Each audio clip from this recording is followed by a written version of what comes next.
आताच्या घडीची सर्वात मोठी बातमी पाहूया। महाविकास आघाडीत जागा वाटपावर 7 किंवा 8 तारखेला अंतिम तोडगा निघू शकतो। ठाकरे गटाच्या विनायक राऊतांनी ही माहिती दिली। दसऱ्याच्या मुहूर्तावर उमेदवार जाहीर करू असं विनायक राऊतांनी म्हटलंय।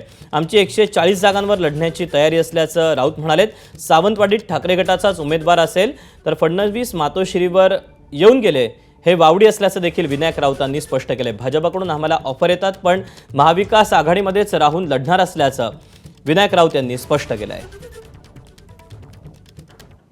सीट शेअरिंगची चर्चा अद्यापही चालू आहे। साधारण 7 आणि 8 ह्या 2 दिवसामध्ये त्याच्यावर अंतिम तोडगा निघेल, परंतु बहुतांशी जागांवर एकमत झालेलं आहे। काही ठराविक जागांवर अद्यापही चर्चा चालू आहे। 7 किंवा 8 मध्ये होईल आणि दसऱ्याच्या मुहूर्तावर उमेदवारी जाहीर होईल असं मला वाटतं। साधारणपणे शिवसेना जे आहे ठाकरेंची शिवसेना किती जागा लढणार त्या आग्रही काही असं ठरलंय?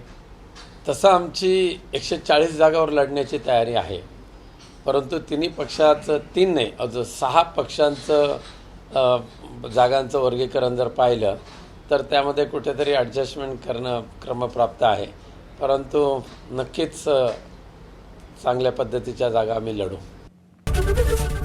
एबीपी माझा, उघडा डोळे बघा नीट।